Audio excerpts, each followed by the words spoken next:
People in Ukraine are waking up to another day of war and fear. Loud explosions have been heard in the capital Kyiv over the last few hours. There was no breakthrough at talks between Ukrainian and Russian officials yesterday. More meetings are set for today. One of the issues on the agenda is expected to be the devastating situation in the city of Mariupol. In a matter of seconds, they have to run for their lives. Then the bombardment begins.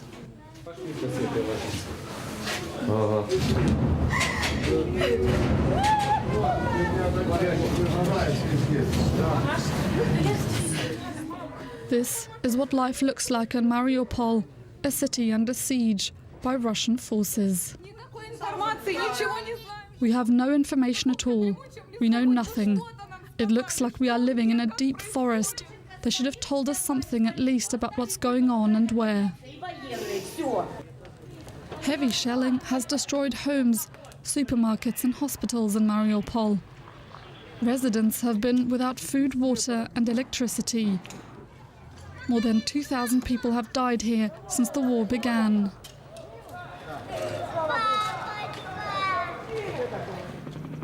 Footage from above shows the scale of destruction across the city, which is completely surrounded by Russian forces.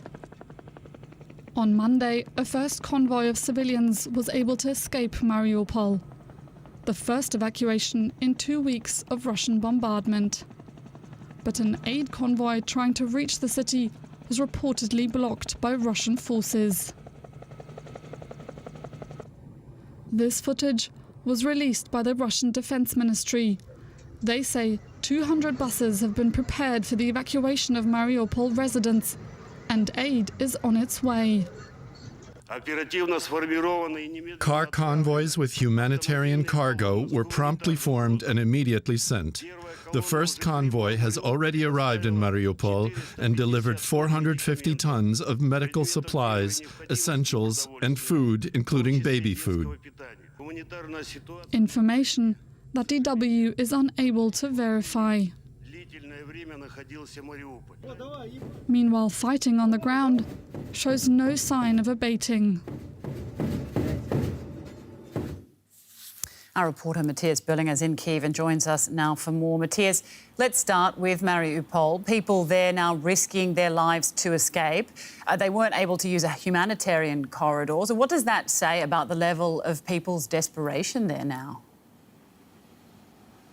Well, what we've seen, these people, these 160 cars that have escaped, they used the humanitarian corridor, and it was possible to escape because the ceasefire held for some time, but then shelling began again. I think it would be very difficult to get out of the city without any corridor, without any agreement right now, because the city is completely surrounded and fighting has been going on around the city now. The situation in there is dire. It's been more than 10 days that people have had no food, no water, no medicine, no electricity. We also have scarce information from there because mostly the phones are down or the mobile network. So it's a very dire situation, and we're hearing that thousands have died already.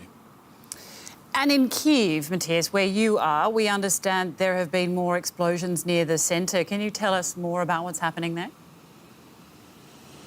Yeah, there were several explosions at night, some of them quite loud. We heard them here. And it seems that, again, residential buildings have been hit. A 10-story building was on fire and another 9-story building has been hit also on in the northern part of the city. And it seems that Russia is intensifying its shelling of the city and its bombings of the city. Kyiv had been spared, we have to say, for some time of heavy bombings after initially some bombs, if you remember the TV tower bomb, hit the city, but then it was a bit calmer, and now this has resumed, and we have visited one of these buildings, these residential buildings that have been hit by a shell yesterday. Yaroslavna Filionenko has been sitting outside her apartment since the early morning hours. She's waiting for someone to pick her up after the apartment she has been living for decades was shelled overnight. This is it. One room, another small one, and a kitchen. That's what it was. It was 5 a.m. when a shell hit the house. There was a loud bang, and then immediately some kind of white smoke that burnt in the eyes and the throat. And then I heard the firefighters in the corridor saying, "Don't go out, the staircase is gone." So they had me climb down on a firefighter's ladder. We are at the northern edge of Kyiv, and this apartment building was fired upon from outside of the city, from the Russian positions north of Kyiv. Cleaning up some of the debris, but it's hard to imagine people will ever be able to live here again. Authorities are saying that at least one person died in the attack. Many more have lost everything they had. Those who can still access their property are trying to secure their belongings. Yaroslavna is 83 years old. This is the second war she has experienced. Her early childhood memories are of World War II. I feel very bad. I'm tired. My head hurts badly. Why do I have to live through this? I just want some rest.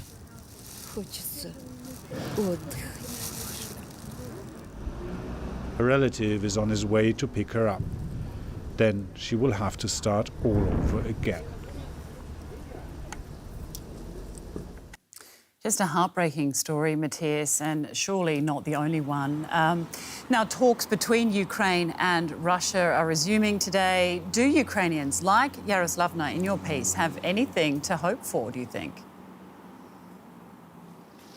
Well, she has told me that she doesn't understand why it's impossible to find a solution to this, and that's probably what most people here see, because of course none of them have access to these talks. We have heard the Ukrainian side saying that they are carefully more optimistic about a possible solution or a ceasefire being negotiated, as they feel that the Russians are looking for a way out, that they have miscalculated. But of course this messaging is also part of the tactics, so we don't really know. What we know is that their official positions are very far apart from each other. Ukraine wanting to keep its sovereignty and wanting Russian troops out of the country, whereas Russia wants Ukraine to demilitarize, as they call it, to factually give up its sovereignty and its ability to defend itself.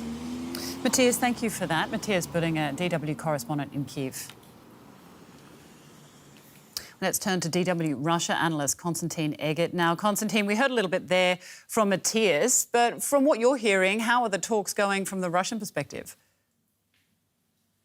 Well, I think that the Russian perspective is very much dependent on one man, Vladimir Putin, and we do not have an indication that he has any plans to change his plans on onslaughts on Ukraine. However, I think the fact that at least some humanitarian corridors were left unharassed during the previous day shows that there is basically a desire to, well, show some flexibility. The extent to which that was ordered by Putin or was the initiative of the local commanders remains to be seen. My suspicion will be that there is a certain exhaustion among the Russian troops and among actually the commanders who see that they are going nowhere with this campaign. And so I suppose that what we see is a general, how should I put it, decentralization of command in Ukraine. That usually means that local commanders will take the initiative and do things that maybe in other circumstances they wouldn't do. Definitely, quite a bit of steam is out of this invasion. Konstantin, last night a journalist with the country's state-run broadcaster stormed the main news programme, and she was holding a sign that read, "No war, stop the war, don't believe the propaganda, they're lying to you here." She was quickly arrested and she hasn't been reachable since. But before she was arrested, she posted a video on social media. Let's take a listen to what she said. In the last years, unfortunately, I've been working with Kremlin propaganda on Channel 1, and I feel very much ashamed of that. I am very ashamed that I allowed such lies on TV. I allowed the brainwashing of the Russian people. We did not say anything in 2014 when it all started. We did not take to the streets and protest when the Kremlin poisoned Navalny. We silently watched this inhumane regime, and now the entire world has turned away from us. 10 more future generations won't wash out the shame of this fratricidal war. A truly courageous act, given the harsh punishments, Konstantin. We've been hearing from day one of this invasion that Russians just aren't getting the full picture of this war. Is that changing now? Well, I think as far as the state media is concerned, no, nothing changed at all. And this action is very brave. Actually, I have to say that in a 19 seconds video, Ms. Savsyannikova, that's her name, she pressed all the right buttons. I think it was such a politically succinct message that actually lots of Russian politicians can't formulate it better. I suppose that, though, this shows that there is definitely something bubbling under. And I think that lots of people are having second thoughts now. I don't know when it's going to burst into the open, but as is usually in Russian history, there is always some event which seems to be completely irrelevant that provokes an avalanche, a political collapse. And this is what may happen in such circumstances. And I suppose that lots of people now are having second thoughts, including, by the way, at the top, just around the time that this courageous producer at State TV staged her action, another former high-level functionary, Deputy Prime Minister Dvorkovich, who is currently head of the International Chess Federation, made an interesting statement to an American website, Mother Jones, in which he said he pities the Ukrainian people, he pities the Russian people, war is horrible. Basically, it was a very mild message. He's a former state bureaucrat, but still he is in Russia. He's a former high-state functionary, and even he seems to start disagreeing. I suppose my suspicion, Rebecca, we'll be hearing more such voices, probably initially quite cautious, in the coming days. My experience of 1989, 1991 shows that this does not happen like a snap thing. It goes on for some time before it becomes something more acceptable. Let's probably hope for that. All right, Konstantin, thank you very much for that. Konstantin Eggert. The White House says high-ranking US and Chinese officials have held 7 hours of intense talks on the fighting in Ukraine. In the meeting in Rome, the US raised concerns about China's possible support to Russia following its invasion. White House Press Secretary Jen Psaki said the Chinese side was warned there will be consequences if it provides assistance to Moscow. What we have conveyed and what was conveyed by our national security advisor in this meeting is that should they provide military or other assistance that, of course, violates sanctions or supports the war effort, that there will be significant consequences. But in terms of what those specifics look like, we would coordinate with our partners and allies to make that determination. Here's a look at some other developments in the Ukraine conflict. UN Secretary-General Antonio Guterres has warned of the potential for nuclear war over Ukraine. Guterres stated that the prospect of nuclear conflict, once unthinkable, is now within the realm of possibility. He urged Russia to stop its invasion of Ukraine and pursue diplomacy instead. Ukraine has denied launching a strike on the separatist-held city of Donetsk after Russia accused it of killing 23 civilians. Russian officials said Ukraine has committed a war crime. The Ukrainian military spokesperson said the rocket was clearly of Russian origin. Germany has announced it's beefing up its air force with dozens of US-made F-35 stealth fighters. They'll be replacing Germany's fleet of Tornado fighter bombers, which are currently the only planes in the German Air Force certified to carry NATO nuclear weapons. Germany's Air Force commander said Russia's actions in Ukraine left no alternative. Germany's Bundeswehr have been flying these Tornado jets for 40 years. They are still operational, albeit aging, but are due to be retired in 2030. Tornadoes allow Germany to fulfill its commitment to NATO by delivering American nuclear weapons in case of need. But new aircraft are now needed. After carefully considering all options on the table, I have decided to start procuring F-35 jets to fulfill our nuclear sharing obligations. The F-35 is considered the most modern fighter jet in the world.